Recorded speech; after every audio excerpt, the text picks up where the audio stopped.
What does it mean when a biotech stock stumbles, even as the business keeps growing? And is that weakness a warning sign or an opportunity?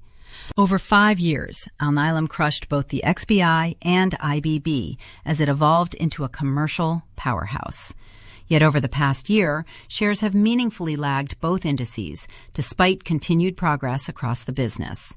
The BCC Diamond Framework examines 4 connected lenses: commercial revenues at the north, pipeline at the west, competitive moat at the east, and earnings and capital allocation at the south, because no single metric tells the full story. Let's start at the north point of the diamond, where the question is simple: is the commercial engine actually working?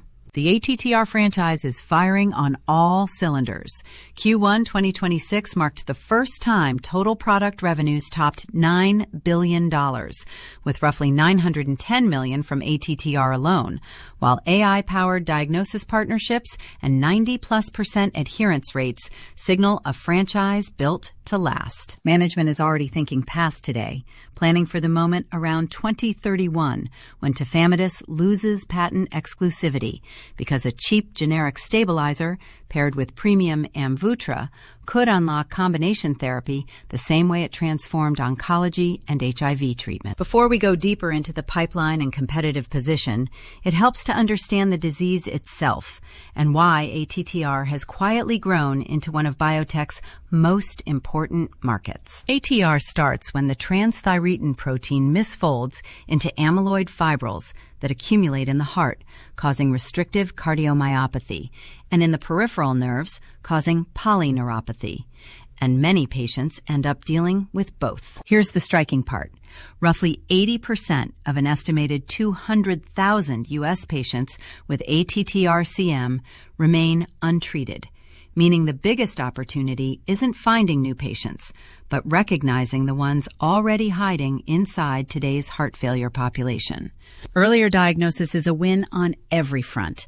It improves patient outcomes, expands the pool eligible for treatment, and in an underdiagnosed market, more companies investing in awareness actually grows the whole category rather than just reshuffling existing share. Now let's move to the west point of the diamond, where the question shifts from what Alnylam has built to whether it can keep building for the next decade. Nucresiran, with its deeper TTR suppression and twice-yearly dosing, is best understood not as a standalone blockbuster, but as a franchise management decision.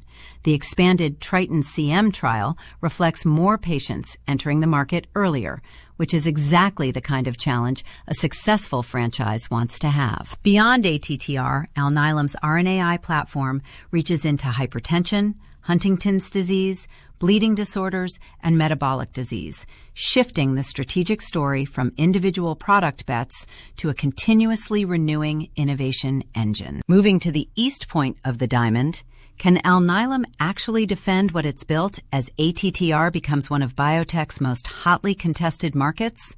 The moat here is built from layers: nearly 2 decades of RNAi expertise, deep physician relationships, AI-enabled diagnostic partnerships with groups like Viz.ai and the American Heart Association, and proactive lifecycle management through nucresiran, all reinforcing each other in ways that take years to replicate. Gene editing represents the biggest long-term wild card, but irreversible therapies still carry unresolved questions around safety, durability, and patient selection that will take years of clinical experience to sort out, making it too early to call them a near-term threat to established RNAi therapies. The south point of the diamond is where things get interesting.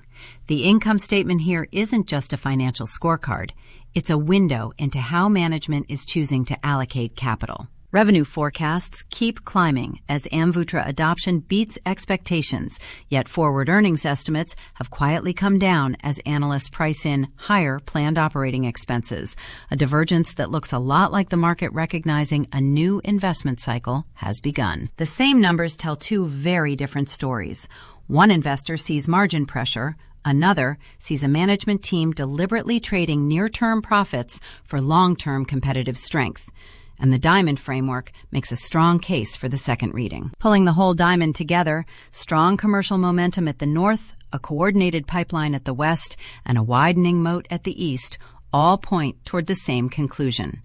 Elevated spending at the South looks far more like conscious reinvestment than fundamental deterioration. That said, real risks remain: slower Amvuttra uptake, payer pushback on pricing, a nucresiran setback, rising competition from gene editing, or simply the possibility that today's heavy spending never translates into the returns management is promising. The core takeaway is this: Alnylam's recent share price weakness may reflect the market putting too much weight on near-term earnings pressure, when the investment cycle driving that pressure could ultimately become the foundation of the company's next generation of competitive advantage.